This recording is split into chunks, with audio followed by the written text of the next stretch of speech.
नमस्कार, आप देख रहे हैं सुदर्शन न्यूज और मैं हूं आपके साथ अमित शर्मा। शाम के 6 बज चुके हैं और समय हो गया है रण क्षेत्र का।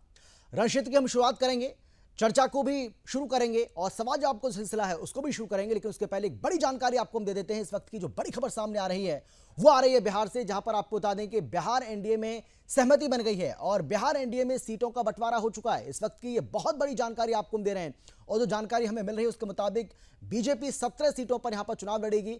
इसके साथ ही चिराग पासवान गुट को भी 5 सीटें दी गई हैं। इसके अलावा जेडीयू को 16 सीटें दी गई हैं, यानी कि जेडीयू के खाते में 16 सीटें गई हैं। पिछली बार आपको याद होगा कि 17 सीटों पर जेडीयू की ओर से चुनाव लड़ा गया था। इस बार 1 सीट कम दी गई है। और इसके साथ ही यह भी जानकारी मिल रही है कि एलजेपी चिराग पासवान की बात करें तो उनको 5 सीटों का ऐलान किया गया है, लेकिन मांझी और कुशवाहा की बात करें तो उनको भी 1-1 सीट दी गई है।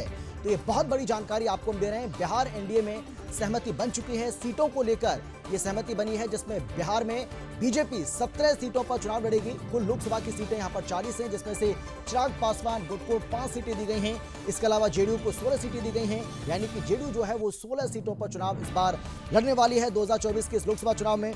और कुशवाहा और मांझी की पार्टी को भी 1-1 सीट दी गई है। तो कुल मिलाकर के बिहार में लोकसभा की जो 40 सीटें हैं उन सीटों का बंटवारा एनडीए में किस तरीके से हुआ है ये आंकड़े यहां पर हम आपको बता रहे हैं, जिसमें बीजेपी को 17, जेडीयू को 16, एलजेपी चिराग पासवान को 5 सीटें, कुशवाहा और मांझी की पार्टी को भी 1-1 सीट यहां दी गई है।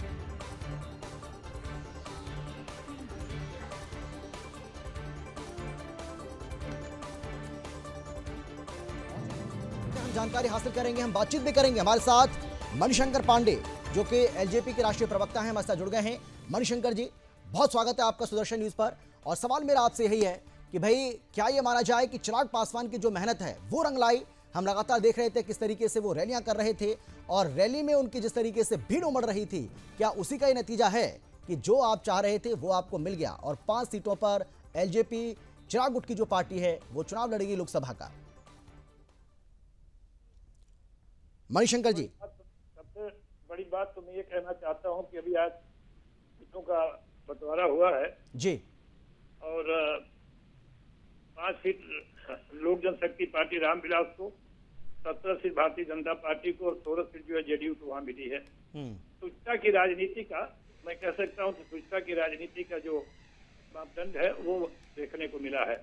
चिराग पासवान जी का जो जनाधार रहा है और उसका सम्मान जो है एनडीए गठबंधन के हमारे मतलब भारतीय जनता पार्टी के हमारे जो आदरणीय प्रधानमंत्री जी हैं माननीय मोदी जी और गृह मंत्री अमित शाह जी और पार्टी के अध्यक्ष नड्डा जी ने विचार विमर्श कर करके ये सबसे बड़ी बात है कि उन लोगों ने ये देखा कि किस पार्टी का क्या जनाधार है और क्या जनता, कहाँ की जनता किसको पसंद करती है। बिल्कुल। और इस आधार पर बिहार में 5 सीट लोक जनशक्ति पार्टी रामविलास पासवान को मिला है। पिछले बार भी हमको 6 सीटें मिली थी और हम 6 सीट जीत करके आए थे जी। तो ये आज मेरे लिए, मेरी पार्टी के लिए खुशी का दिन है और जीत का है। और सबसे बड़ा ये संदेश गया है कि माननीय प्रधानमंत्री जी का जो 400 का पार नारा है जी, वो बिहार में 40 सीटें जीत करके हम लोग आएंगे तो माननीय प्रधानमंत्री जी के हाथों को और एनडीए के गठबंधन को मजबूत करेंगे जी। और जो उसका लक्ष्य है भारत को एक विकसित राष्ट्र बनाने का, वो निश्चित तौर पर वो पूरा होगा। और आज का जो निर्णय हुआ है बिहार में, जिन लोगों ने देखा उस लोगों ने, सारे लोगों ने इस बात को जरूर सराहेंगे जी। जिनका जनाधार है, जिनके पास जनता है, उन पार्टियों को महत्व दिया गया है और उस पार्टी को साथ रखा गया है जी। तो आज पूरे पार्टी के लिए माननीय चिराग पासवान जी को हम आपके माध्यम से उनको भी धन्यवाद देते हैं कि उन्होंने जिस तरह से निरंतर लग करके बिहार की जनता में उनके समस्याओं से लड़ते रहे जी, बात उठाते रहे, बिहार फर्स्ट, बिहारी फर्स्ट का नारा देते रहे। तो वहाँ का नौजवान, वहाँ की महिलाएं, वहाँ के जो हमारे पिछड़े जातियों के लोग हैं, गरीब हैं, वंचित हैं, उपेक्षित हैं, उनका जो समर्थन मिला है आज उसको देखते हुए सुचिता की राजनीति का एक तरह से उदय है। इसके हम लोग बहुत खुश हैं और हमको बहुत प्रसन्नता है जी को और उनके राष्ट्रीय अध्यक्ष को, गृह मंत्री जी को धन्यवाद देता हूँ, आभार प्रकट करता हूँ जी। बहुत धन्यवाद आपका मणिशंकर पांडे जी हमारे साथ जुड़ने के लिए।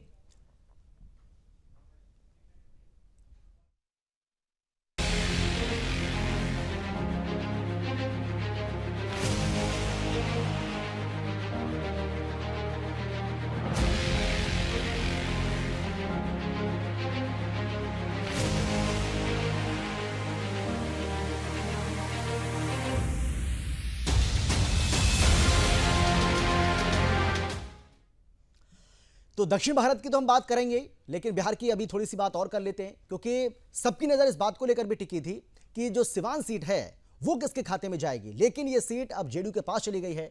वहीं बीजेपी पूर्व सांसद ओम प्रकाश यादव, जो कि हाईकमान से लगातार ये अपील कर रहे थे कि ये सीट बीजेपी को मिलनी चाहिए।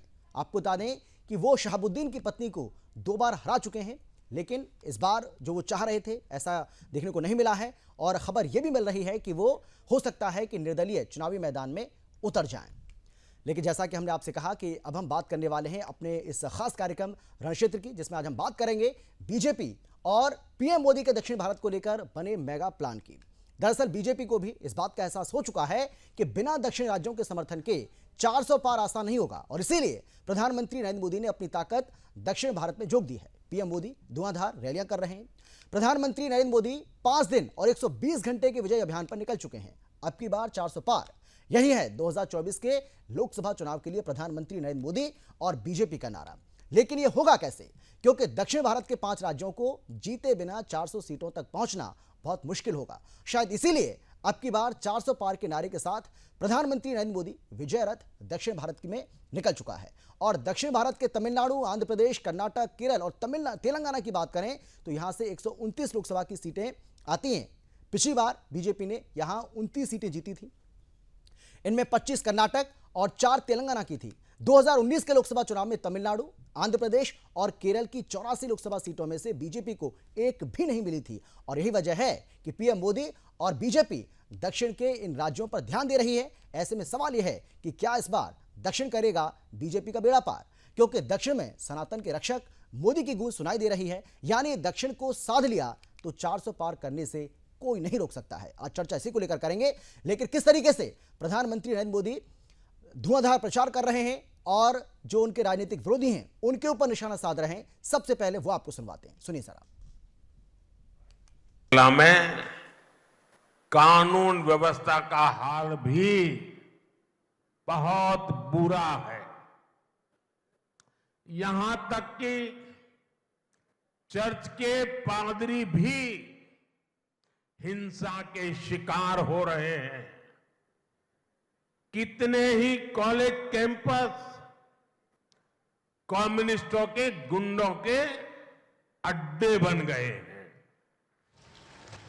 महिलाएं, युवा और हर वर्ग डर में जी रहा है। राज्य सरकार में बैठे लोग चैन की नींद सो रहे हैं। ये पाप कांग्रेस और डीएमके ने मिलकर के किया है।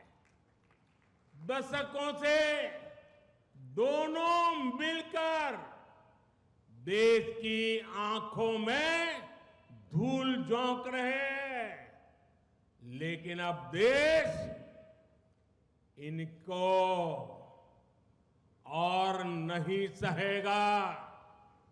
मेरे तमिल परिवारजन अब और नहीं सहेंगे। मेरे मछुआरे भाई बहन अब और नहीं सहेंगे।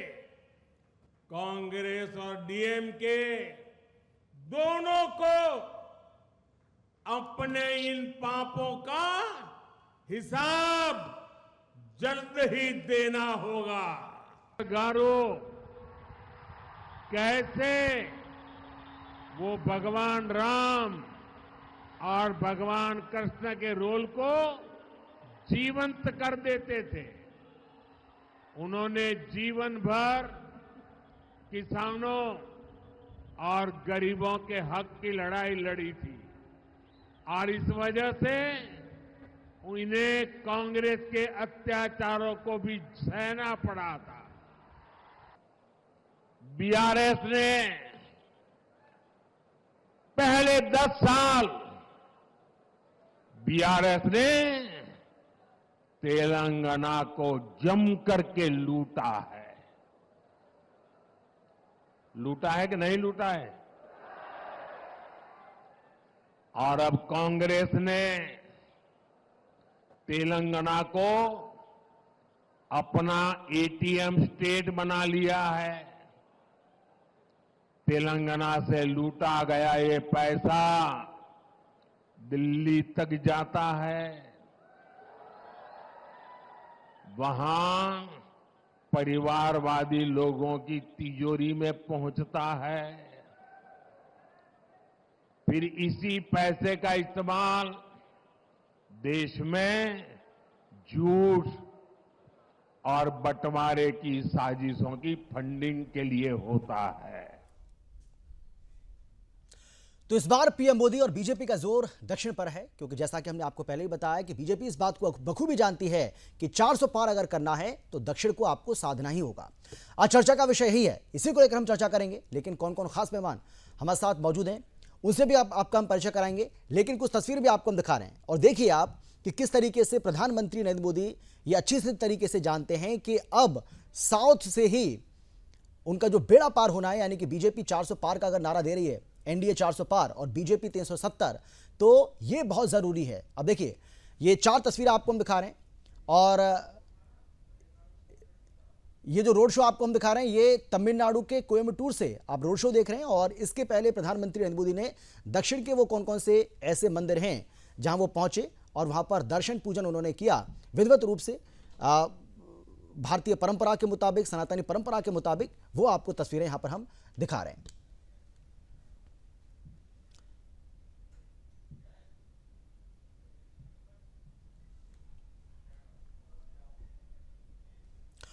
और चलिए अब बिना समय गवाए चर्चा को आगे बढ़ाते हैं। कौन कौन खास मेहमान हमारे साथ जुड़ गए हैं उनसे आपका परिचय कराते हैं। हमारे साथ नित्या पारिक जी जो कि बीजेपी के प्रवक्ता हैं, बहुत स्वागत है आपका। इसके साथ ही हमारे साथ आशीष मिश्रा जो कि कांग्रेस के प्रवक्ता हैं, वो भी हमारे साथ जुड़ गए हैं, आपका भी स्वागत है सर।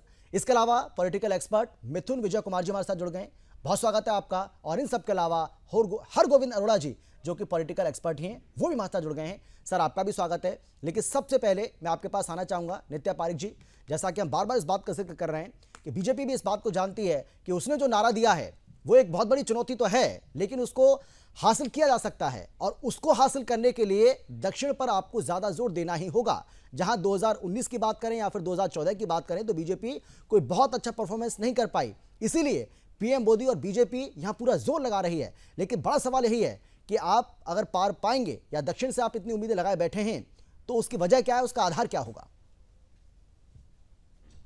ये सभी को जय श्री राम जी। जैसा कि 400 पार का जो नारा हमारे बीजेपी सरकार ने लगाया है, नरेंद्र मोदी जी जो 400 पार का एक संकल्प लेकर जो निकले हैं, विजय संकल्प लेकर जो निकले हैं, वो बिना दक्षिण के पूरा हो ही नहीं सकता। क्योंकि इसके पहले जब हमने देखा कि उत्तर में हर जगह हमारा बीजेपी का परचम अच्छी तरीके से लहराया है, कोई चीज की उस तरफ टेंशन ही नहीं है। लेकिन दक्षिण की तरफ क्या हुआ था 2019 में, वो हम सब जानते हैं। कर्नाटक और तेलंगाना से ही जो सीटें आई थी बस वही आई थी, बाकी जगह हमने जीरो अकाउंट खोल के रखा था। तो इस बार 400 पार की बहुत ज्यादा जरूरत है कि अगर 400 पार पे जाना है तो हर तरफ से, हर राज्य से हमें योगदान होना जरूरी है जी। तो इसीलिए चाहे तमिलनाडु हो, चाहे कर्नाटक हो, चाहे आंध्र प्रदेश हो, हर तरफ से जब तक हम बीजेपी का परचम नहीं लहराएंगे तो 400 पार का नारा पूरा कर नहीं सकते। और 400 पार जरूरी इसलिए है क्योंकि जैसा हम जानते हैं आज से 10 साल तक हमें जितने ऐतिहासिक फैसले हुए हैं उनमें कितनी कठिनाइयों का सामना करना पड़ा है। लेकिन 400 पार इसलिए जरूरी है क्योंकि एक सरकार को, अगर फॉर्म में आपके प्लेटफॉर्म से आम जनता को ये बताना चाहती हूँ कि 343 सीटें हैं, उसमें से अगर एक सरकार बनना है तो 272 सीटों का होना काफी है।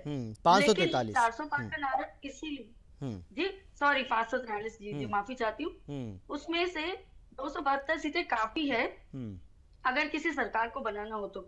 लेकिन अगर किसी ऐतिहासिक फैसले को लेना हो या हमारे जो संविधान में कुछ परिवर्तन लाना है, जैसा कि 70 साल से कांग्रेस सरकार ने काफी धांधलियां की है, काफी ऐसे हमारे संविधान को इतना कुछ फेरबदल किया है, तो उसके लिए हमें कम से कम 362 सीटें होना जरूरी है। तो इसीलिए ये 400 पार का संकल्प है। और जब देश जान जाएगा कि 400 पार का संकल्प क्यों है, ऐतिहासिक फैसले होने में आसानी होगी, तो 400 पार नहीं 440 पार हम जा सकते हैं, इतनी हम मैं गारंटी लेती हूँ। चलिए ठीक है, अच्छी बात है। लेकिन आशीष जी भाई, पीएम मोदी दक्षिण के द्वार अपना खोलना चाहते हैं, वो चाहते हैं कि 400 पार अगर करना है आपको तो दक्षिण पर जोर लगाना ही होगा, और वो लगा भी रहे हैं। लेकिन अगर ऐसा होता है तो फिर कांग्रेस का क्या होगा, क्योंकि दक्षिण में कांग्रेस थोड़ी बहुत मजबूत मानी जाती है, और अगर वहां भी बीजेपी सेंध लगा जाती है तो फिर आपका क्या होगा, कांग्रेस का क्या होगा? अमित शर्मा जी, सबसे पहले तो काफी दिनों के बाद आपके चैनल पे बैठा हूं, क्योंकि भारत जोड़ो न्याय यात्रा के माध्यम से हम लोग राहुल जी के संदेश को जन जन तक पहुंचाने का काम कर रहे हैं। और पहली बार मैं अपनी बहन भारतीय जनता पार्टी की प्रवक्ता नित्या पारिक जी के साथ में डिबेट करने के लिए बैठा हूँ। आप सभी लोगों को मेरा नमस्कार जी। देखिए, सबसे पहले मैं एक चीज बताना चाहता हूँ कि हमारी बहन ने भी ये कह दिया है, नित्या जी ने, कि हम संविधान में परिवर्तन करना चाहते हैं। और ये आज ये डिबेट जब सुनते होंगे तो रामदास आठवले जी हों, बहन कुमारी मायावती जी हों, ऐसे जो अम्बेडकर विचारधारा की जो लोग हैं, इन सब बातों को ध्यान से सुन रहे हैं, और निश्चित तौर पर आने वाले समय में बहुत बड़ा परिवर्तन होएगा। और मैं एक चीज बताता हूं आपको, संविधान बदलना किसी की बस की बात नहीं है। निश्चित तौर पर संविधान को बदलने वाले जरूर बदल जाएंगे। और जो आप कह रहे हैं कि थोड़ी बहुत मजबूत कांग्रेस पार्टी साउथ में दिखती है, तो मैं आपको बताना चाहता हूं कि थोड़ी बहुत नहीं, विपक्षी वोट बैंक जब अब वापस से एकजुट हुए हैं, तो आप उसका अर्थ सीधा सीधा निकाल लीजिए कि 33%, 33% बीजेपी गवर्नमेंट को वोट मिले थे और 67% उनके खिलाफ गए थे।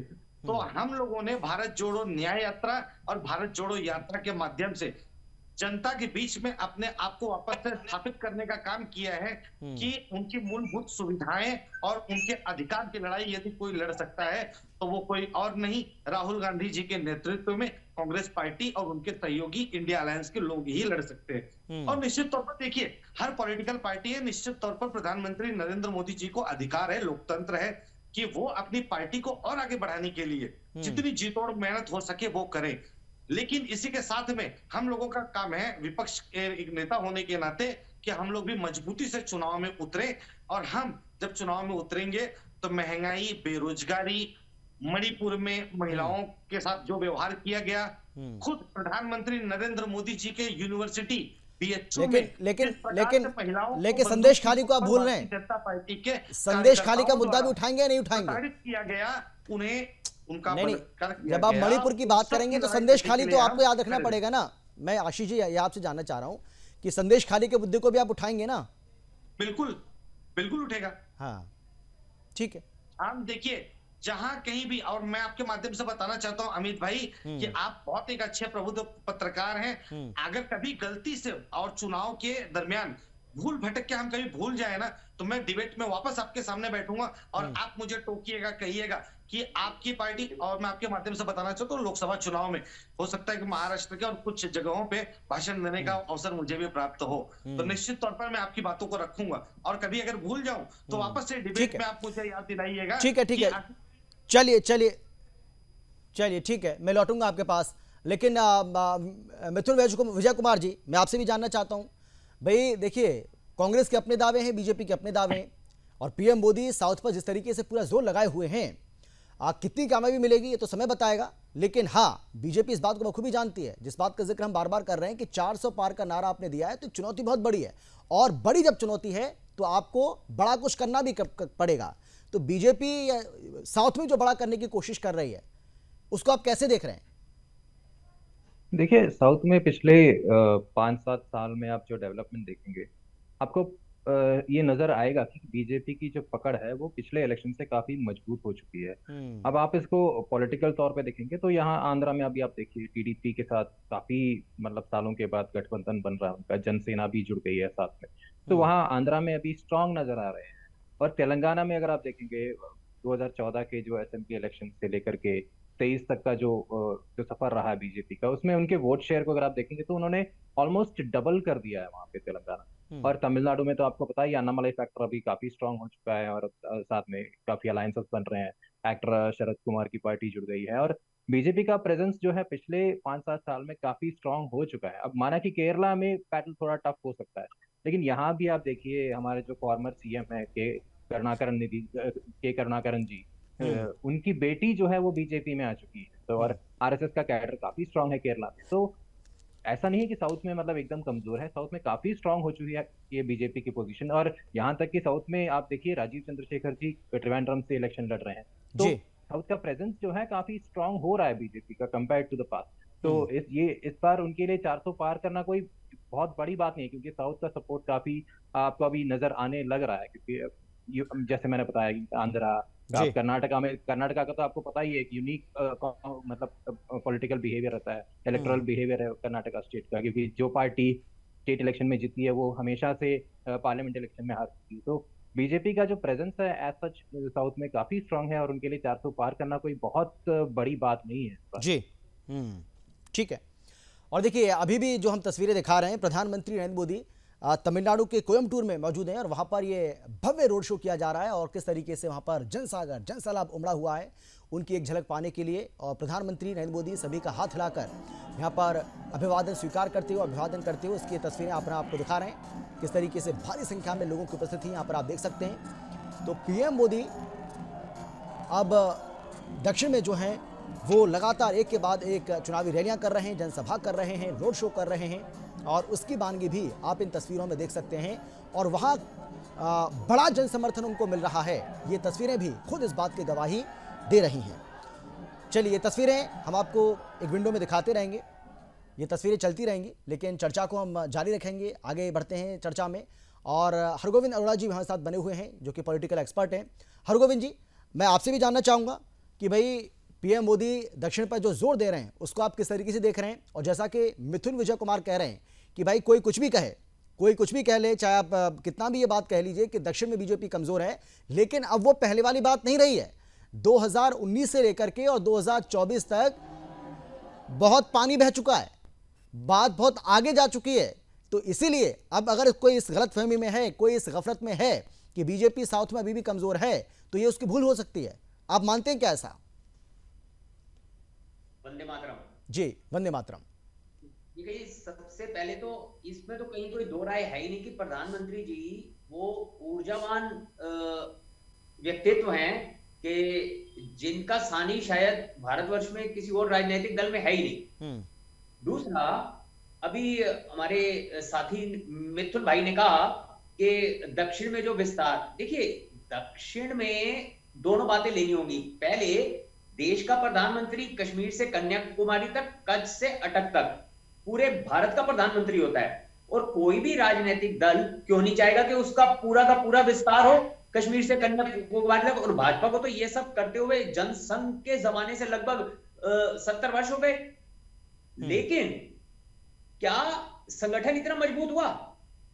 और यदि संगठन मजबूत हुआ तो जो प्रत्याशी बनाए जा रहे हैं क्या वो भाजपा के मूल कार्यकर्ता हैं? अभी कुछ वर्ष या कुछ महीने पहले तक जो डीएनए की बात होती थी कि उसमें कांग्रेस का डीएनए है, उसमें फलाने का डीएनए है, अब जो प्रत्याशी हैं वहां पर क्या उनमें डीएनए भाजपा या संघ का डीएनए है?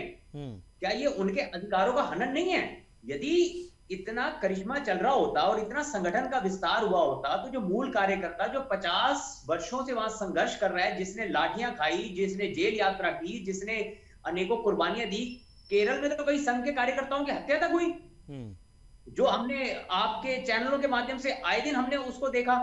लेकिन अब क्या करुणाकरण जी की, क्या उनका डीएनए भाजपा का है? क्या उनका डीएनए संघ का है? अब तेलंगाना में बीआरएस छोड़कर जो प्रत्याशी आ रहे हैं वो भाजपा के टिकट पे चुनाव लड़ रहे हैं, तो क्या इसको भाजपा का कांग्रेसीकरण कहेंगे? शराब वही है, बोतल बदल दी गई, और क्या इसको वहां का सामान्य मतदाता हजम कर पाएगा? ये बताएंगे चुनाव के परिणाम। लेकिन केवल भीड़ इकट्ठी कर लेने से और रोड शो होने से यदि वो वोटों में परिवर्तित होता तो कर्नाटका में आज भाजपा की सरकार होती ना, क्योंकि बेंगलोर का रोड शो तो सबको याद होगा। नहीं, लेकिन ये भी तो सच है ना हरगोविंद अरोड़ा जी, ये भी तो सच है ना कि कर्नाटक में अगर साउथ के किसी राज्य में 2019 में सबसे ज्यादा सीटें बीजेपी जीती थी तो वो कर्नाटक ही था, जहां पर 28 में से 25 सीटें जीते, 28 में से 25 सीटें। तो भाई वहां पर हाँ वहां दबदबा है तभी तो जीती। सहमत हूँ, हाँ मैं इस बात से बिल्कुल सहमत हूँ। और उसमें जो भी प्रत्याशी रहे वो भाजपा के डीएनए के रहे, उससे लाभ संगठन को मिला। अब जो लोग आ रहे हैं वो किसी विचारधारा से इत्तेफाक रखकर नहीं आ रहे, वो उनकी मानसिकता केवल शासन करने की मानसिकता है, जो आज उन्हें कांग्रेस का मंच वो नहीं दे पा रहा। तो वो जनप्रतिनिधि उस चुनाव को धन बल से या किसी भी ढंग से मैनेज करके हाउस में पहुंचना चाहते हैं, और क्या वो कल को अपनी उतना आदर भाजपा के सामान्य कार्यकर्ता की ओर रखेंगे? ठीक है, ठीक है। मिथुन विजय कुमार जी, मैं इस पर आपकी टिप्पणी चाहता हूं, उसके बाद मैं आगे बढ़ूंगा। हाँ मिथुन जी। देखिए, इस दुनिया में ऐसी कोई पॉलिटिकल पार्टी है जो ये नहीं चाहती कि विपक्षी दल के नेता उनके साइड में आए? अरे यही तो पॉलिटिक्स है, तभी तो पार्टियां, मतलब उनकी मेंबरशिप तभी तो बढ़ती है। और ये हर पार्टी ने किया है। मतलब विपक्षी नेता कब छोड़ते हैं? जब उनको ये पता चलता है कि जिस पार्टी में वो रुके हैं वहां का आइडियोलॉजी वीक है। अब कांग्रेस के सीनियर लीडर की बेटी को ये समझ में आ रहा है कि कांग्रेस वीक है, तो उनके पास जाने के लिए एक ऑप्शन यही है, बीजेपी ही बची है अब। तो they don't have a choice. और ऐसा नहीं है कि बीजेपी के नेताओं को साउथ में अपॉर्चुनिटी नहीं है या फिर बीजेपी के कार्यकर्ताओं को अपॉर्चुनिटीज नहीं मिल रही। ये एक मतलब आपका ये एनालिसिस टोटली गलत है, मैं ये कहूंगा, क्योंकि उनके जितने भी कार्यकर्ता हैं, उनके जितने भी सीनियर नेता हैं, सबके सब इलेक्शन में अपना मतलब पार्टी का फेस बन रहे हैं। कॉन्स्टिट्यूएंसीज में बहुत जोर से यहाँ पे काम चल रहा है। बस मतलब ये जो नेता दूसरी साइड से इधर आ रहे हैं, वो तो मतलब पॉलिटिक्स का नेचर है, उसमें ऐसे कैसे बोल सकते हैं आप? और देखिए, विकसित भारत का जो संकल्प है, आप चाहे पॉलिटिकल टर्म्स में कुछ भी बोलिए, मैं ये कह रहा हूँ कि विकसित भारत का जो संकल्प है, जो प्रधानमंत्री ने हमारे सामने रखा था, उसका जो प्रभाव है वो अभी साउथ में दिख रहा है और लोगों को ये समझ में आ रहा है। अब जब 10 साल बाद हम 2014 से पहले का और 2014 के बाद की जो तुलना करते हैं, तो लोग देश में ये बदलाव दिख रहा है उनको। ये पॉजिटिव चेंज जो है वो नॉर्थ से साउथ तक दिख रहा है। उसमें चाहे नॉर्थ हो, साउथ हो, चाहे केरल हो, कर्नाटक हो, तमिलनाडु हो, सबको पता चल रहा है कि देश में कुछ बदलाव आया है। तो उसको आप पॉलिटिकल टेक्निकलिटीज के टर्म पे ले आकर के मतलब छोटा नहीं कर सकते हैं। वो डेवलपमेंट जो है वो एकदम विजिबल है, वो नॉर्थ से साउथ तक, कश्मीर से कन्याकुमारी तक है, और वो इट्स ऑलवेज विजिबल। तो मैं ये कहना चाहता हूँ कि आप पॉलिटिकल टर्मिनोलॉजी को ला करके या फिर पॉलिटिकल टेक्निकलिटीज की बात करके इसको कंफ्यूज करने की कोशिश ना करें। साउथ में बीजेपी का प्रेजेंस काफी स्ट्रांग हो चुका है और उसका कंपैरिजन मैंने पहले भी दे चुका हूँ मैं। मिथुन भाई, मेरे कहने का अर्थ ये नहीं है। मेरा कहने का अर्थ ये है कि मैं आप ही के शब्दों को ले रहा हूं कि उन लोगों को अपनी पार्टी की विचारधारा और अपनी पार्टी का मंच छोटा लग रहा है, उसमें नेतृत्व और वो क्षमता नहीं दिख रही। तो वो लोग अपने स्वार्थ के लिए, सत्ता के सुख के लिए आ रहे हैं, ना कि भाजपा के विस्तार के लिए। और भारतीय जनता पार्टी का विस्तार का अर्थ लेकिन हरगोविंद जी भाई, ये तो दोनों तरफ हो रहा है ना। अब हरियाणा में देखिए, हरियाणा में कई नेता ऐसे हैं जो बीजेपी के, वो कांग्रेस में चले गए। कई ऐसे राज्य हैं। हाँ, तो ये तो चुनाव के समय में ये दल बदल तो चलता रहता है ना भाई।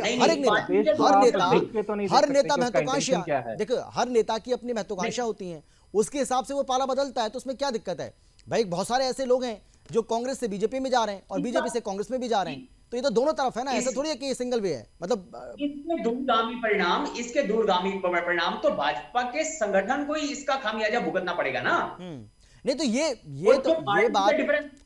बात तो फिर कांग्रेस के लिए भी लागू होगी ना। वो बात अलग है कि कांग्रेस अभी ना 3 में ना 13 में, लेकिन फिर भी दिक्कत तो वहां भी होगी। कांग्रेस आज शर्त विशक्त इसीलिए तो हो गई कि उसमें केवल शासन की सोच रखने वाले और राज करने वाली सोच के ही तो लोग अधिकतर रहे। ठीक है, अगर वो आशीष जी जवाब दीजिए। आशीष जी जवाब दीजिए। हाँ आशीष जी बहुत हंस भी रहे हैं। हाँ ठीक है, जवाब दीजिए। हंसी क्यों आ रही है आपको? मैं हंसी इसलिए हंस रहा हूँ अमित जी कि कांग्रेस न 3 में न 13 में नहीं, कांग्रेस इधर भी है, कांग्रेस उधर भी है। ये चीज की चिंता कीजिए, ये चीज की चिंता भारतीय जनता पार्टी करे और उनके कार्यकर्ता, जो निष्ठावान कार्यकर्ता है। देखिए, हम बिल्कुल ये बात कभी नहीं कहते हैं कि भारतीय जनता पार्टी में सभी के सभी भ्रष्ट या चोर हैं। हमने कभी ये आरोप नहीं लगाया। हाँ, जिस चीजों की हमें लगता है हम उसका सार्वजनिक मंच पर मुद्दा उठाते हैं। अब रह गई बात कि 3 और 13 वाली, तो हम इधर भी हैं, उधर भी हैं। भारतीय जनता पार्टी के लोग ये सोचें और जो निष्ठावान कार्यकर्ता हैं ये विचार करें एक बार कि जिस पार्टी संगठन को खड़ा करने के लिए उन्होंने वर्षों अपने खपा दिए हों, घर परिवार त्याग कर या फिर इतने संघर्षों के बाद पार्टी को आज इस स्तर पर लाकर खड़े किए हैं, उनकी दावेदारी को काटकर हमारे यहाँ पे जो बड़े नेता हैं, क्योंकि कांग्रेस पार्टी तो आप जानते हैं वैसे भी कि कांग्रेस पार्टी एक अपने आप में फैक्ट्री है। इस फैक्ट्री में न जाने कितने नेता पैदा हुए हैं। अब इनके ऊपर भारतीय जनता पार्टी ने क्या किया इनके ऊपर आरोप लगाओ, इनके पीछे ईडी सीबीआई लेके आओ। देखिए, चुनाव लड़ने के लिए फंड की जरूरत होती है। अब सीधी सी बात है, कोई विधायक अगर 4 बार 5 बार 10 बार विधायक रहा हो तो कुछ तो पैसे उसके पास होंगे ना।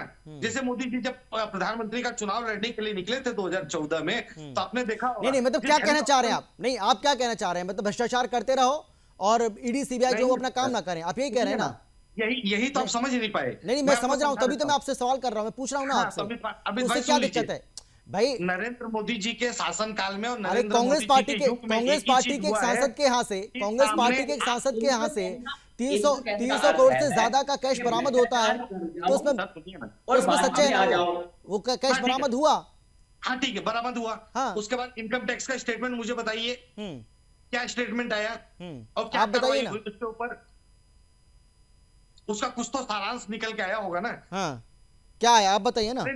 हमारे नेता ने खुल के कहा कि भैया 2 दिन तो ये लोग ने मेरे को किसी से बोलने ही नहीं दिया, और वो जो 350 करोड़ रुपए बरामद हुए हैं वो मेरी संपत्ति है, दावे के साथ कहा उन्होंने। अब वो इनकम टैक्स 350 करोड़ आप कैश में नहीं रख सकते सर, और वो भी कैश, मतलब 350 करोड़ रुपए उनका और कैश भी है, तो इसका मतलब वो इलीगल है। हाँ, अच्छा, इसका हिसाब किताब हम और आप टीवी चैनल पे करेंगे कि इनकम टैक्स के अधिकारी और फाइनेंस मिनिस्टर इसका हिसाब किताब करेंगे? लेकिन वो हिसाब किताब करते हैं तो आपको दिक्कत होती है ना। सवाल तो यही है, फिर आपको प्रॉब्लम होती है, आप उसको सवालों के घेरे, आप उसको सवालों के घेरे में खड़ा करते हैं। इस बातों को, जैसे देखिए 2014 के चुनाव के पहले कोल स्कैम, 2G स्पेक्ट्रम, हाँ, सबके तो किया गया, बोला गया। किसके शासन में हुए ये?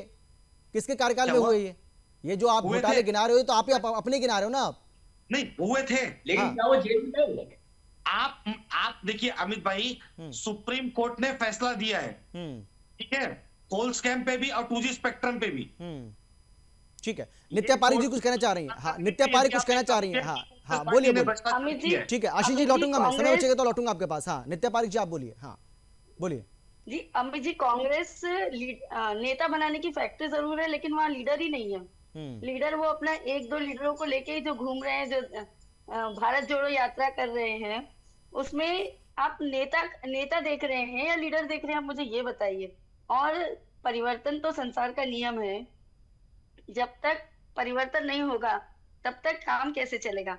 अपनी गलतियों से सीखकर ही तो आज जो नेता जब समझ ही गए हैं कि भाई पार्टी में यहाँ की आइडियोलॉजी गलत है, यहाँ पे जनता के लिए कुछ स्कोप नहीं है, यहाँ पे सिर्फ झूठे वादे हैं, धांधली है, वो सब समझ के ही वो भारतीय जनता पार्टी से जुड़ रहे हैं। ठीक है, कहीं ना कहीं राजनीतिक, ठीक है, समय बचा नहीं मेरे पास, जल्दी से आशीष जी, जल्दी से अगर 10 सेकंड में अपनी बात रख पाए। आशीष जी जल्दी से 10 सेकंड, अपनी 2 मिनट और बात करना चाहती हूँ। नित्या पारिक जी 2 मिनट मेरे पास है नहीं तो मैं पूरा मौका देता आपको, जरूर मौका देता मैं, प्लीज आशीष जी जल्दी से। आपके चैनल पे हमारी बहन नित्या जी ने साफ संकेत दे दिया है, परिवर्तन संसार का नियम है। जो 400 की दौड़ लगा रहे हैं, हम आपको बताते हैं उनको 32, ठीक है, ठीक है मिथुन विजय जी जल्दी से 10 सेकंड में। 40 पार ना चले जाए। अच्छा ठीक है, प्लीज प्लीज प्लीज, समय नहीं मेरे पास। मिथुन विजय जी जल्दी से एक छोटी सी बात कहना चाहता हूँ यहाँ पे ईडी और सीबीआई के रेड के बारे में बोला गया। किसी हॉस्पिटल में, तो मैं ये बस ये कहना चाहता हूँ कि कांग्रेस के टाइम पे यहाँ पे ईडी और सीबीआई की बात उन्होंने उठाई है, इसलिए मैं कह रहा हूँ कांग्रेस के टाइम पे जितने नेता कांग्रेस के नेता स्कैम में अरेस्ट हुए थे, उससे कम नेता बीजेपी के टाइम पे अरेस्ट हुए। आप अगर मैट्रिक्स कंपेयर करेंगे आपको पता चलेगा कि कांग्रेस के टाइम पे ही ज्यादा कांग्रेस के नेता अरेस्ट होते थे। और धीरज साहू के घर में 350 करोड़ रुपए जो बरामद हुए हैं, हम उसकी बात कर रहे हैं। 350 करोड़ कैश में अगर आप घर पे रख रहे हैं तो दैट इज इलीगल, अब उसको भी जस्टिफाई कर रहे हैं यहाँ पे। तो देखिए इनके पास जो है रियलिस्टिक मुद्दे नहीं है, और इस इलेक्शन को जो बीजेपी फेस कर रही है, से सिफारिश कीजिए, बोलिए हिसाब किताब आप नियम समझते हैं, आप देश का नियम समझते हैं। 350 करोड़ रुपए अगर आप घर पे रखेंगे तो वो इलीगल ही है। अगर आप ये जस्टिफाई करना चाहते हैं तो आपको टोटली मैं इलॉजिकल कहूंगा। और मैं बस यही कहना चाहता हूँ कि विपक्ष के पास जो है, अभी पट्टे होंगे और आपके जेब में 100 रुपए ही होंगे, तो उसमें मेरा गुनाह है कि आपका गुनाह है? नहीं चलिए ठीक है भाई, देखो वो तो जांच एजेंसियों का काम है, और जांच एजेंसी जो है वो अपना काम कर रही है, वो अपना काम करती रहेंगी। लेकिन अभी आशीष जी, अभी जो सवाल है ना मेरा, थोड़ा सा समय मुझे और मिला है चर्चा करने का, तो मैं चाहता हूं कि चर्चा को हम सार्थक बनाएं। आशीष जी, सवाल ये है कि भाई देखिए उधर तो टारगेट सेट कर दिया गया है, बीजेपी 370, बीजेपी 370 और एनडीए 400 पार। आप तो कोई टारगेट ही नहीं दे पा रहे हैं। सवाल ये है कि भाई चलिए, उनको तो पता है कि साउथ से भाई उन्होंने अपना टारगेट सेट कर दिया, उसी के हिसाब से वो साउथ पर जोर दे रहे हैं, लेकिन आपका तो कोई टारगेट ही सेट नहीं है, आपने कोई नारा ही नहीं दिया है। भाई आप भी तो कोई ना कोई नारा तो दीजिए, ताकि आपके जो जमीन पर जो कार्यकर्ता हैं उसमें जोश बढ़े, वो उत्साह से उमंग से भरे हुए हों। अमित भाई, जी। हमारे यहाँ पे ऐसे सांसद थे, ठीक है, मतलब जो चुनाव लड़े थे वो वरिष्ठ नेता थे, लेकिन उनके ऊपर पहले आरोप लगाए गए, उनको बदनाम किया गया, और उसके बाद उन लोगों की दशा क्या हुई, कोई अपने ड्राइवर से ही चुनाव हार गया तो कोई अपने सचिव से ही चुनाव हार गया। आज भारतीय जनता पार्टी वर्षों की मेहनत किए हुए अपने कार्यकर्ताओं को छोड़कर उन्हीं नेताओं को वापस अपने यहाँ पे ले जाके राज्यसभा भेज दे रही है। भाई नहीं, आप सुन, आशीष जी ये भी तो समझिए ना कि वो आपकी पार्टी को छोड़ने के लिए मजबूर क्यों हो रहे हैं, उनका वहां मन क्यों नहीं लग रहा है, उनको वहां परेशानी क्या हो रही है, ये भी तो आपको देखना पड़ेगा ना भाई। आप अपने नेताओं को रोक नहीं पा रहे हैं, आपके नेता आपको छोड़ कर जा रहे हैं और जिम्मेदार आप बीजेपी को ठहरा रहे हैं, तो ये तो उचित नहीं है ना। आप अपने अंदर झांकिए ना, आप अपने गिरवा में झांकिए कि दिक्कत हो कहां रही है, क्यों कांग्रेस पार्टी में कोई रुकना नहीं चाहता, क्यों बड़े बड़े दिग्गज नेता जो है वो हमारी पार्टी को छोड़कर जा रहे हैं, तो ये तो आपको देखना पड़ेगा। बोलिए बोलिए ना। दक्षिण भारत मंदिरों का शहर है। आ रहा हूँ नित्या पारिक जी बोलने दीजिए उनको, नित्या पारिक जी उनको बोलने दीजिए, मैं आ रहा हूँ आपके पास। कहा, और राहुल गांधी जी सत्य कहते हैं, उन्होंने कहा अशोक चौहान महाराज उन्होंने ना बोला, मैं नाम नहीं लूंगा, एक वरिष्ठ नेता है, वो मेरी माँ के सामने रोए हैं, क्योंकि ईडी सीबीआई इनकम टैक्स के अधिकारियों का इतना दबाव डाल दिया गया था, और ये कहीं राहुल गांधी जी कहीं छुप के बात नहीं करते, वो सीधा बोलते उनका कॉलर पकड़ लिया गया है, इस वजह से वो जा रहे हैं। और सोच लीजिए कहीं ऐसा ना हो जाए कि भारतीय जनता पार्टी में कांग्रेस के इतने लोग हो जाए और जिस रात को करवट मारे ना, तो समझ लीजिए देश के मानचित्र पे कहीं भारतीय जनता पार्टी देखने से नहीं मिलेगी। आप यकीन मानिए मेरी बात। ठीक है, हाँ नित्या पारिक जी बोलिए, जल्दी से बोलिए। जी, आज दक्षिण भारत में जितने मंदिर है शायद ही पूरे देश में कहीं नहीं होंगे। जब राम मंदिर की बात आई, आ रहा हूँ सनातन धर्म की रक्षा की बात आई मस्जिद के आगे भी आओ, महंगाई, मुझे लगा कि महंगाई की बात करोगे। अरे क्या बात आप कर रहे हैं आशीष जी, अरे मंदिर आपके लिए माने नहीं रखता, लोगों की आस्था, लोगों की आध्यात्मिकता आपके लिए माने नहीं रखती, क्या बात आप कर रहे हैं? जुड़ा हुआ है, फिर राहुल गांधी मंदिर क्यों जाते हैं? बात करना आज देश सनातन धर्म का देश है। आज भारत का बच्चा 140 करोड़ जनता जय श्री राम का नारा ऐसे ही नहीं लगा रही है। पहले ऐसा नहीं होता था, 70 साल में कभी जय श्री राम का नारा नहीं लगा, लेकिन आज बच्चा अगर मिलता है तो जय श्री राम बोलता है। आज कोई भी किसी फॉरेन कंट्री में जाने के बारे में बात नहीं करता है। आज अगर आप किसी बच्चे से पूछेंगे ना कहाँ घूमने जाना है, तो काशी मथुरा की बात होती है, आज अयोध्या की बात होती है। तो ऐसे हमारे लीडर ऐसे हैं जिन्होंने, चलिए ठीक है, मैं लौटूंगा आपके पास, समय बचेगा तो आप दोनों के पास आऊंगा। ठीक है हरगोविंद जी जल्दी से आखिरी कमेंट, अब बिल्कुल समय नहीं बचा। हरगोविंद जी ठीक है, रुकिए प्लीज। हाँ मैं आ रहा हूँ आप दोनों के पास। अब सुन लीजिए नित्या पारिक जी, प्लीज आशीष जी सुनिए। हाँ बोलिए हरगोविंद जी, बोलिए आप। अभी आपने कांग्रेस के बंधु से टारगेट की बात की कि कांग्रेस टारगेट नहीं दे पाई। कांग्रेस खुद ही टारगेट है ना, तो वो टारगेट कैसे देगी? और जहां तक भाजपा का प्रश्न है, आत्मनिर्भर की बात करने वाले इंपोर्ट किए हुए नेताओं को अगर अपनी पार्टी के टिकट पे चुनाव लड़वाएंगे तो क्या भाजपा रूपी गंगा दूषित नहीं हो जाएगी? ठीक है, जल्दी से मिथुन जी जल्दी से। हाँ एक आखिरी कमेंट आपका। ये कहना है कि हमारे पार्टीज के बीच में ऐसा एक अनटचेबिलिटी फैक्टर अभी भी रहना चाहिए कि दूसरी पार्टी से जिसको उसकी आइडियोलॉजी छोड़ के आना चाहता हो, जो बीजेपी की आइडियोलॉजी पसंद करता हो, उन्हें भी नहीं आना चाहिए, आने देना ही नहीं चाहिए। ये शायद पॉलिटिक्स में काम नहीं करता है। पॉलिटिक्स चलिए बिल्कुल माफी के साथ आप सभी को मैं रोक रहा हूँ सर। बहुत धन्यवाद मेरे साथ जुड़ने के लिए, चर्चा में शामिल होने के लिए, अपनी बात रखने के लिए। फिलहाल इतना ही, लेकिन देश और दुनिया की बाकी खबरों के लिए आप देखते रहिए सुदर्शन न्यूज। जय हिंद।